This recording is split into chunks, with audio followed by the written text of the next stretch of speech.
Hello' everyone, আপোনালোক সকলোকে স্বাগতম জনাইছোঁ লক্ষ্যজ ৱৰ্ল্ডৰ অন্য এটা ভিডিঅ'ৰ মাজলৈ। আৰু আজি ভিডিঅ'টিৰ জৰিয়তে লৈ আহিছোঁ SCERT DLED পেট ৰিজাল্ট সম্পৰ্কত এটা ভিডিঅ'। আপোনালোকে হয়তো কালি গম পালেই যে যোৱাকালি 24 ছেপ্টেম্বৰ তাৰিখে SCERT DLED পেটৰ ৰিজাল্ট ঘোষণা কৰিলে। আৰু যিসকলে এতিয়াও নিজৰ ৰিজাল্টসমূহ চাব পৰা নাই, মই ভিডিঅ'টোৰ শেষত কেনেকৈ আপোনালোকৰ নিজৰ ৰিজাল্টসমূহ চেক কৰিব দেখুৱাই দিম। আৰু আজিৰ ভিডিঅ'টো হৈছে যে অনলাইন কাউন্সেলিঙৰ ওপৰত, যিহেতুকে ৰিজাল্ট দিয়াৰ পাছত অনলাইন কাউন্সেলিং হ'ব বুলি কৈছে এবাৰ। গতিকে অনলাইন কাউন্সেলিং কেনেকৈ হ'ব, কি কৰিব লাগিব, কিমান নম্বৰ পালে কৰিব লাগিব অনলাইন কাউন্সেলিং, কেতিয়াৰ পৰা হ'ব ইত্যাদি ধৰণৰ প্ৰশ্ন উত্তৰসমূহৰ লৈ আহিছোঁ প্ৰশ্ন উত্তৰসমূহ।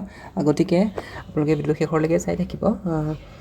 আৰু অনলাইন কাউন্সেলিং কেনেকৈ হ'ব, অৰ্থাৎ আপোনালোকে ৰিজাল্টসমূহতো যোৱাকালি পায়েই গ'ল। আৰু অনলাইন কাউন্সেলিং মানে হৈছে যে আপোনালোকে কোনকেইখন ডিষ্ট্ৰিক্টত আপোনালোকৰ নিজা ডিষ্ট্ৰিক্ট অনুসৰি আপোনালোকে কিমানকেইখন ইনষ্টিটিউশ্যন আছে DLED কৰিব পৰাকৈ। গতিকে সেই আটাইকেইখন ডিষ্ট্ৰিক্টৰ ভিতৰত আপোনালোকে ডিষ্ট্ৰিক্টকেইখন preference, first preference, second preference আপোনালোকে কোনখন দিব, কোনখনত আপোনালোকে পঢ়িব বিচাৰে, গতিকে সেইখনত ফাৰ্ষ্ট প্ৰিফাৰেঞ্চ দিব, তাৰপিছত ছেকেণ্ড প্ৰিফাৰেঞ্চ দিব, এনেকুৱা।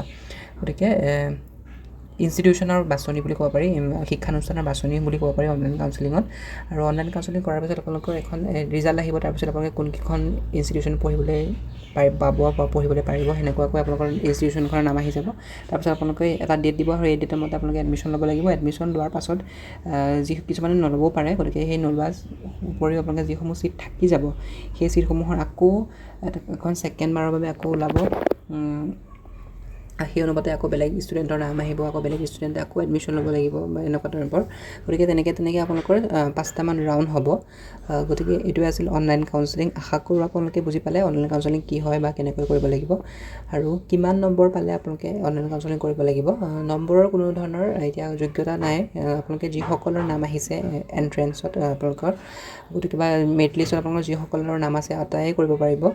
আৰু কেতিয়াৰে পৰা কাউন্সেলিং হ'ব, মানে অৰ্থাৎ আজিৰ পৰা 25 ছেপ্টেম্বৰ তাৰিখৰ পৰা হ'ব বুলি ৱেবছাইটত ওলাই আছে ইতিমধ্যে।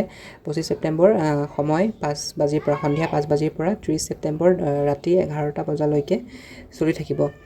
গতিকে আজিৰে পৰা কৰিব পাৰিব। আজি সন্ধিয়া 5টা বজাৰ পৰা আপোনালোকে অনলাইন কাউন্সেলিং কৰিব পাৰিব।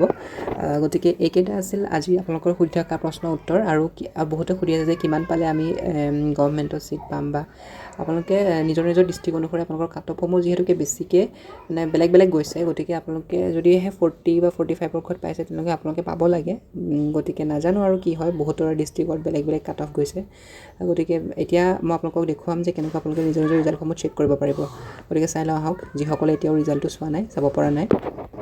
আপোনালোকে আপোনালোকৰ নিজৰ গুগল বা ক্ৰ'ম ব্ৰাউজাৰত আপোনালোকে গৈ চাৰ্চ কৰিব SCERT পেট বুলি। চাৰ্চ কৰাৰ লগে লগে যিটো ফাৰ্ষ্ট ইণ্টাৰফেচ আহিব, ফাৰ্ষ্ট লিংক আহিব, তাতে আপোনালোকে ক্লিক কৰিব। তাত ক্লিক কৰাৰ লগে লগে আপোনালোকে দেখিবলৈ পাব ওপৰত লগইন আছে, তলত আছে ৰিজাল্ট অফ PNT টেষ্ট। তাত ক্লিক কৰিব, ক্লিক হিয়াৰ বুলি আছে। তাত ক্লিক কৰাৰ লগে লগে এনেকুৱা এটা ইণ্টাৰফেচ দেখা পাব। তাত আপোনালোকৰ 24খন ডিষ্ট্ৰিক্টৰ মেৰিট লিষ্ট এনেকৈ দিয়া আছে। 24খন ডিষ্ট্ৰিক্ট এনেকৈ আপোনালোকে দেখিবলৈ পাইছে। 24খন ডিষ্ট্ৰিক্ট মই দেখাই আছোঁ এতিয়া।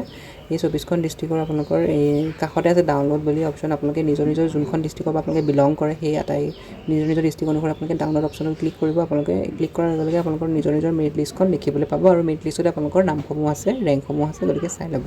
আৰু তাৰপাছত ওপৰতে দেখিছে আপোনালোকে অনলাইন কাউন্সেলিঙৰ সময়সীমা দিয়া আছে। গতিকে আজিৰ 5টা বজাৰ পৰা কৰিব পাৰিব। গতিকে ভিডিঅ'টো শেষলৈকে চোৱাৰ বাবে আপোনালোক আটাইকে ধন্যবাদ জ্ঞাপন কৰিছোঁ। থেংক ইউ ফৰ ৱাচিং দিছ ভিডিঅ'।